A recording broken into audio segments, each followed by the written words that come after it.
Today's moment in hockey history is brought to you by this day in hockey.com, where the legends skate, where the rivalries burn, and where every unforgettable goal, save, and hit lives on. From the frozen ponds of the early game to the blazing speed and thunderous intensity of today's NHL superstars, we celebrate the sport one historic day at a time. Relive the moments that changed hockey forever. Listen to classic broadcasts. Feel the arena shake and the chill of those goosebump moments all over again. Keep the spirit and history of the NHL alive. Dive into the legacies, stories, and passion of the game at thisdayinhockey.com.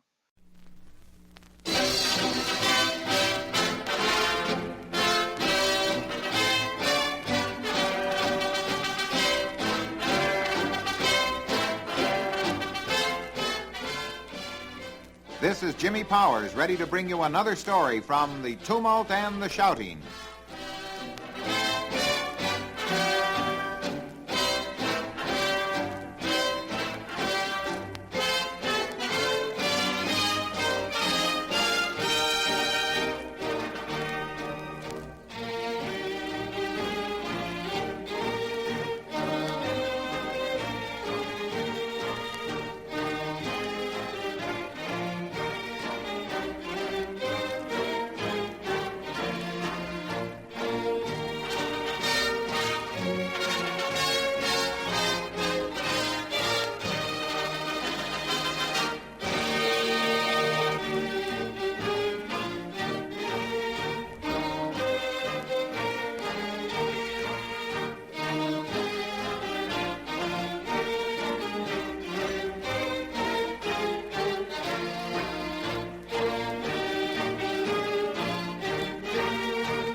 Hello there. Once again, this is yours truly, Jimmy Powers. From his first exposure to football as a Vanderbilt University undergraduate in 1899, Granny Rice never lost touch with the collegiate game. As the Grantland Rice byline began to emerge around 1910, Granny's impact on the game was constructive. Later in the Golden Twenties, the Grantland Rice All-America teams received national attention. In fact, right up to and through his last All-American team in 1953. Granny's All-American selections were about as official as you can get. Well, Granny knew the players, and you can bet he knew their coaches. From Walter Camp, father of football at Yale, right on through the moderns of today, such as Army's Earl Blake and Oklahoma's Bud Wilkinson, Granny knew 'em all. So with a warm salute to the ever young spirit of Grantland Rice, I take up his narrative in first person.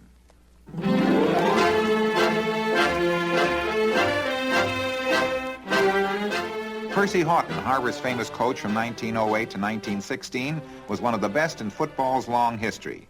It was Houghton who first developed the hidden ball perfectly.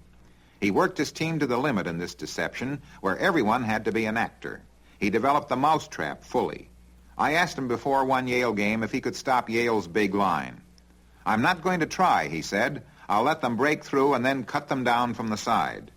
Harvard won that 1914 game 36-0. Houghton had another odd slant. In contrast to the practice at Yale, he wanted no old stars haunting his practice field. I sat there with him one afternoon before practice as Charlie Brickley and one or two other famous wearers of the crimson came in. As he left for the field, they started with him. "I'll see you fellows back here," Houghton said. "There's no room on the practice field." I recall one day before a Harvard-Michigan game when I was standing with Yost. Houghton spotted some Boston newspaper men at the edge of the field. He had them all chased out of the park. Yost sighed heavily. "Gee," he said, "I wish I could get away with that out west. If I did that, they'd run me out of football."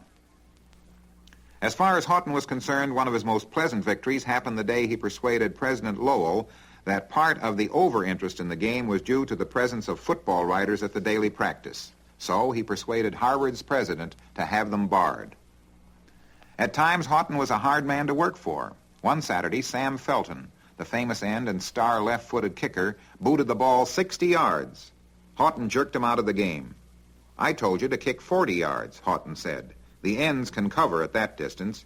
40 yards doesn't mean 39 yards or 41 yards. It means 40 yards.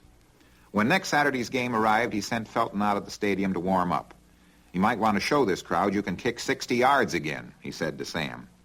"I'll tell you about Houghton," Tack Hardwick, one of Harvard's all-time competitors, said to me one day. "If he told us to jump off a cliff 100 feet high, all 50 of us thought he'd catch us. And every man would take the jump. He is a hard man, but a great one. He's all iron." It might be mentioned that Houghton was then the most systematic coach in football. He would sit up until 2 a.m. or later each night developing the next day's work. It was 5 minutes for this, 10 minutes for something else, until his 2 hours was taken. And there was an extra rule. No Harvard player could walk on the field. He had to be running. He used the touch bag system during practice. "We were all so fresh and keen by Saturday that we wanted to murder somebody," Hardwick said. Harvard teams were never battered up in practice. They were always fresh. The days and nights I spent with Yost, Zupke, Rockney, and Pop Warner will never be forgotten. Neither will the many hours I spent with Jock Sutherland, one of the greatest, when he had the full control at Pittsburgh. Jock was never quite sold on the forward pass. He was a master at the running game, and he didn't like to turn the ball loose in the air. He always had great ball carriers and great blockers. In certain ways, Jock wanted the center to be the best man on his team. "The running game," he said, "which is or should be the better part of football, depends on split-second accuracy and timing from center. If the ball gets to the runner a tenth of a second too soon or too late, the running play may be spoiled. So in looking over my talent, I pick a man for center who is never rattled or hurried or upset by anything. I know that if I was in doubt in picking All-America talent, I was dead sure to get a good center from Pittsburgh when Jock Sutherland ruled the Panthers. Jock's great pit teams rumbled and blasted out their yardage on the single-wing, unbalanced line attack. When Jock had the horses, which was his custom, the Golden Panthers' attack was something to behold. Broken in spirit by attacks on him. Today's Moment in Hockey History is brought to you by This Day in Hockey.com, where the legends skate, where the rivalries burn, and where every unforgettable goal, save, and hit lives on. From the frozen ponds of the early game to the blazing speed and thunderous intensity of today's NHL superstars, we celebrate the sport one historic day at a time. Relive the moments that changed hockey forever. Listen to classic broadcasts. Feel the arena shake and the chill of those goosebump moments all over again. Keep the spirit and history of the NHL alive. Dive into the legacies, stories, and passion of the game at thisdayinhockey.com. Him by a clique of his own fellow alumni who disapproved of his taciturnity, dictatorial methods, and his habit of too much winning, Sutherland left Pitt in 1938 and turned to the pros. On April 11, 1948, he died following a brain operation. In his passing, I lost a friend, a comrade. The following day, I wrote the following lines in memory of the Scotchman. "There's a fog now over Scotland and a mist on Pittsburgh's field. There's no valiant hand to flash the sword or hold the guiding shield. There's a big braw fellow missing from the golden land of fame, for Jock Sutherland has left us, and the game is not the same. We hear the roaring chorus, and we get the age-old thrill. But when a pal has left us, there's a gap that none can fill. There's a shadow on the thistle, and the panther's growl is low, as the bagpipes send their message to the friend we used to know. The laurel fades, the olive dies, the cheers are silent now. No more the chaplet from lost years adorns the master's brow. But here's to Jock, through fog and mist, beyond the final score, as we turn down an empty glass to one we'll see no more." Sutherland, in certain ways, was something like Gil Dobie of Washington, Navy, and Cornell. Gil was another master of the running game. He hated passing. Lonnie Stagg illustrated the great difference that has come to football. In 1890, he both coached and played. Chicago was to play Illinois. Stagg was hurt in practice, so Illinois asked him to referee, which he did. Can you imagine Army asking that of Frank Leahy or Erdelatz today if their teams were involved? There was no complaint about Stagg's work as an official. Another thing about Stagg was that he wouldn't allow any rough language by his players. He demanded clean play and clean language. Eddie Cochums at St. Louis University was the first coach to get real mileage from the forward pass in 1906, the year it was made legal. However, Stagg was working with the pass at Chicago and winning games with it 7 years before Harper and Notre Dame wrecked the Army team with Doré to Rockne. It was a dozen years before Harvard, Yale, and Princeton gave it any attention. Bo McMillan used to cry a lot over his poor little boys. They're too little to play against these giants, he'd tell me. I was sitting with him one day when his players came in to dress. The first man was 6'3" and weighed 230 pounds. I looked at Bo. He looked away. The next one was around 235. The third was about 219. Is that one of the poor little fellers? I asked Bo. Bo grinned but didn't answer. Speaking of colorful coaches, I want to say a word about another friend of mine, Herman Hickman, a lot of coach, and today a lot of television character, all 300 pounds of him. I saw Herman play guard for Tennessee and picked him for my All-American team in 1932. He's high on my all-time 11.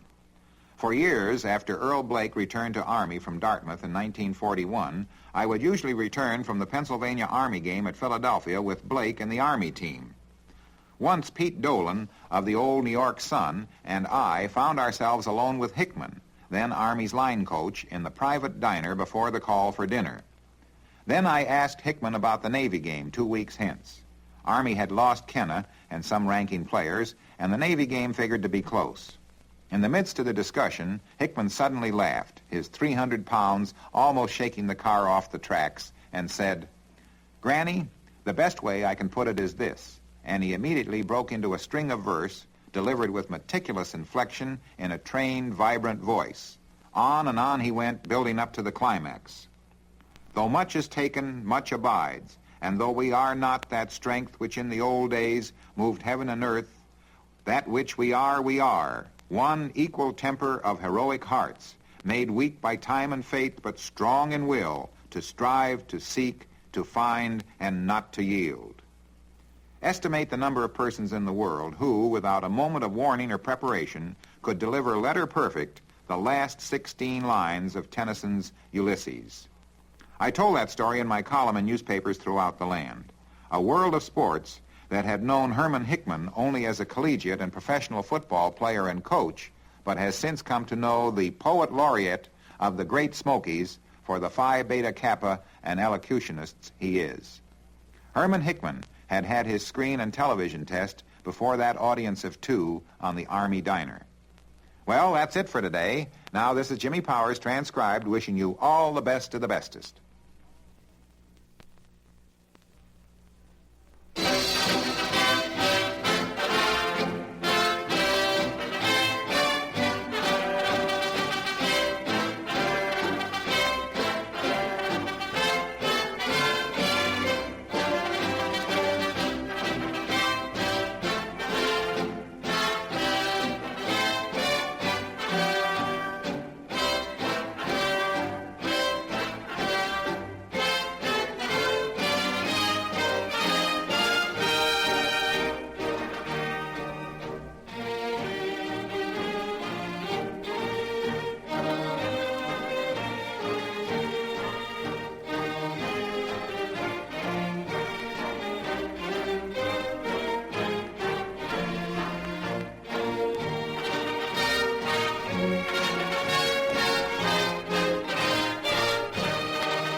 Today's moment in hockey history is brought to you by This Day in Hockey.com, where the legends skate, where the rivalries burn, and where every unforgettable goal, save, and hit lives on. From the frozen ponds of the early game to the blazing speed and thunderous intensity of today's NHL superstars, we celebrate the sport one historic day at a time. Relive the moments that changed hockey forever. Listen to classic broadcasts. Feel the arena shake and the chill of those goosebump moments all over again. Keep the spirit and history of the NHL alive.